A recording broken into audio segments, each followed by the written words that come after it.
Kalau kita nggak mengikuti kiai, ajengan, terus kita ngikutin siapa? Pertanyaan. Tadi saya jelaskan jelas gamblang. La haula wala quwwata illa billah. Ya kita ikut Rasulullah SAW. Kan nanti dikubur ditanya siapa? Ditanya kiai kamu siapa enggak? Enggak, ditanya man rabbuka wa man nabiyuka wa ma dinuka. Ditanyakan siapa Rob kamu? Siapa nabi kamu? Nabi saya kiai fulan. Nabi saya ajangan enggak ada. Siapa nabi kamu? Siapa nabinya? Muhammad sallallahu alaihi wasallam. Yang kita ikut disuruh oleh Allah apa? Ikutin Nabi Muhammad sallallahu alaihi wasallam. Gini, memang harusnya kita tidak perlu ikut Syafi'i atau Imam Malik, Imam Ahmad, Imam Abu Hanifah, itu nggak perlu. Yaitu ketika kita memang hidupnya bersama Rasulullah. Buat apa nanya Imam Ahmad bin Hambal? Kan ada Nabi di depan kita, Nabi. Ngapain nanya Imam Ahmad? Imam Ahmadnya juga belum lahir. Buat apa nanya kepada Syafi'i? Syafi'i belum lahir. Syafi'i lahir tahun 150 Hijriah, ya kan? Abu Hanifah lahir tahun 80 Hijriah. Ya kalau kita hidup di zaman Nabi, lah ini Nabi gede banget depan muka kita. Ngapain nanya yang lain, gitu loh. Jadi kalau Anda ingin mengatakan nggak usah ikut ulama, ikut Nabi, itu benar 100%, tapi Anda salah hidup. Tahun hidupnya di tahunnya Nabi, gitu loh, ya kan? Ada Nabi di depan, ya Rasul, boleh, boleh. Iya udah jalan, ya Rasul, haram, haram, kan gitu. Di depannya Nabi. Ini dia hidupnya di zaman sekarang, 14 abad kemudian. Dia bilang, saya nggak perlu ulama, saya langsung pada Nabi. Ketemu di mana tong sama Nabi? Ketemu di mana? Di mimpi? Nggak bisa dijadikan dasar. Terus ketemu di mana? Di Sahih Bukhari. Emang bisa baca tuh Sahih Bukhari, ya kan? Kan baca cuma terjemahnya doang, ya kan? Orang Imam Bukhari saja, orang Imam Bukhari itu nggak ketemu langsung dengan Nabi, nggak ketemu langsung, ya kan? Jangankan Bukhari, Abu Hanifah, Syafi'i itu nggak ketemu langsung, Imam Malik nggak ketemu langsung. Yang ketemu langsung itu adalah sahabat Nabi. Jadi yang boleh bilang saya tidak butuh ulama, saya butuh Nabi langsung, itu sahabat. Nah ente hidup tahun berapa? Kan nggak sesuai. Nah buat orang yang sudah nggak ketemu langsung dari Nabi, ketemunya hanya dengan sahabat, yaitu para tabiin. Tabiin aja nggak boleh bilang saya nggak butuh sahabat, saya butuh Nabi. Lu ketemu? Enggak sih. Ya ketanya sama sahabat dong ujung-ujungnya kan. Nanyanya kepada siapa? Ya yang ketemu pada Nabi, ya sahabat. Itu kalau tabiin. Nah kalau di bawahnya tabiin, atba'ut tabiin, ya nanyanya kepada tabiin. Tabiin dari para sahabat, sahabat ya dari Rasulullah. Siapa itu atba'ut tabiin? Contohnya adalah Rasulullah punya sahabat namanya Abdullah bin Umar. Abdullah bin Umar ini sahabat. Sahabat ini punya murid namanya Nafi'. Nafi' itu berarti derajatnya adalah bukan sahabat, di bawahnya sahabat. Apa namanya? Tabi'in. Nah, Nafi' ini ya, kemudian di masanya dia jadi ulama besar, dia punya murid namanya Malik. Malik itu apa levelnya? Tabi'in. Malik itu ya Imam Malik yang mendirikan mazhab Maliki, gitu loh.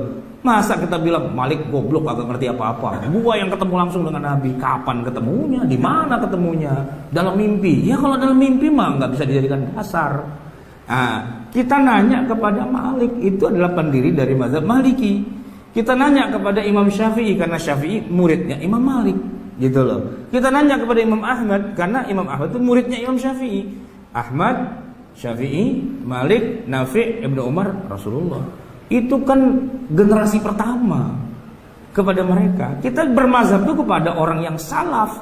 Salaf itu di sini maksudnya ya salaf yang hidupnya di awal-awal itu. Levelnya itu di bawahnya sahabat yaitu tabi'in, di bawahnya lagi atba'ut tabi'in. Itu mereka salafun soleh yang sesoleh-solehnya. Salaf dalam arti yang sesungguhnya, gitu. Bukan ngaku salaf tapi hidupnya 2018. Itu mah bukan salaf, gitu loh. Orang zaman sekarang tapi ngakunya ke sana. Terus saya tanya, kalau emang Anda ketemu langsung dengan Nabi lewat jalur apa? Lewat pakai hadis, Emang hadis ente ketemu langsung dengan Nabi kan enggak? Tapi dari sahabat, dari tabi'in, dari atba'ut kan lewat jalur yang sama juga, lewat jalur Imam Ahmad, lewat jalur Imam Asy-Syafi'i, lewat jalur Imam Malik, kan itu juga.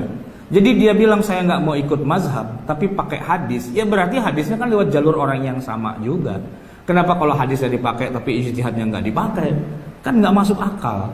Sedikit belajar sejarah lah gitu, biar nggak kelihatan begonya tuh kelihatan banget gitulah ya.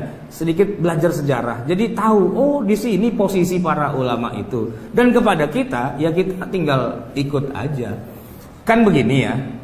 Kita harus pakai hadis sahih. Kalau hadisnya tidak sahih harus dibuang gitu ya. Oke, sepakat. Tapi sebagai seorang yang mujtahid, maka hadis yang dikuasai itu tidak boleh cuma 1-2 biji aja, nggak bisa. Hadis itu jumlahnya banyak, bukan cuma puluhan, ratusan, ribuan, tapi bisa jutaan jumlahnya.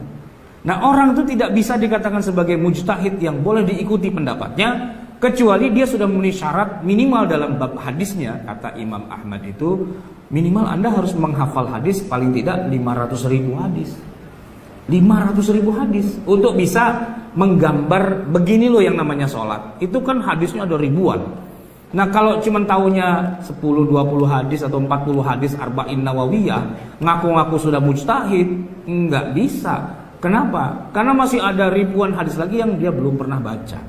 Nah buat kita yang awam, ya kita nggak perlu menghafal 500.000 hadis itu, nggak perlu. Kelamaan, kagak apal-apal gitu kan. Ya silahkan mereka yang sudah punya kemampuan itu, dia kasih kesimpulannya aja. Setelah saya menguasai sekian ratus ribu hadis itu, saya kaitkan hadis ini dengan hadis ini dan sebagainya. Kesimpulannya, orang kalau mau sholat tuh harus nomor 1 niat, kedua takbiratul ihram, 3 baca Fatihah, 4 ruku, i'tidal, sujud dan sebagainya. Itu poinnya. Setelah dia pelajari semua, kesimpulannya begitu. Nah kita sebagai orang awam, kita ambil kesimpulannya aja. Karena yang beristihad juga bukan orang sembarangan, orang paling ngerti. Siapa lagi yang lebih ngerti dari mereka? Ya mereka ngajari ke kita kayak gitu kesimpulannya. Ya itulah. Yang dibilang bermazhab itu kan ya begitu. Nanya kepada yang memang ahlinya.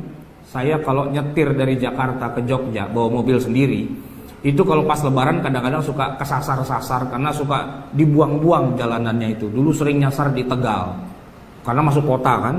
Tapi jalannya dibuang lagi ke sana, dibuang lagi ke sana, itu suka kebingungan. Kalau udah nyasar gitu, wah repot nih. Bisa-bisa nggak sampai Jogja malah balik lagi ke Jakarta kan gitu ya.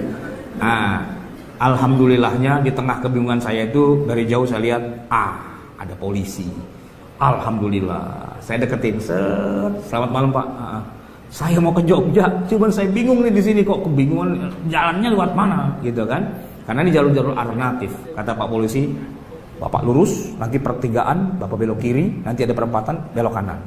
Siap, terima kasih Pak. Kan gitu ya. Masa saya bilang, dalilnya apa, Bapak? Tahu dari mana? Masa nyinyir gitu sama polisi kan? Iya gua polisi, gua tahu ini. Ngapain gua diri di sini kalau nggak tahu? Kan gitu kan? Masih mau dinyinyirin juga polisinya, kan kebangetan. Orang bego nanya sama orang yang ngerti. Tapi kalau begonya keterlaluan, orang ngerti pun dibego-begoin juga. Saya tidak percaya Bapak bilang begitu. Bisa jadi Bapak itu munafik. Ngawur-ngawur gitu lah. Ya nanya kepada yang ngerti ya kan, fas'alu ahla dzikri. Nah yang ngerti siapa? Yang ngerti itu ya Abu Hanifah, ya Malik, ya Syafi'i, ya Ahmad bin Hanbal. Itu a'rafun nasi bil Islam. Orang yang paling ngerti Islam ya di zamannya mereka ya itu. Ya kita merujuknya ke sana.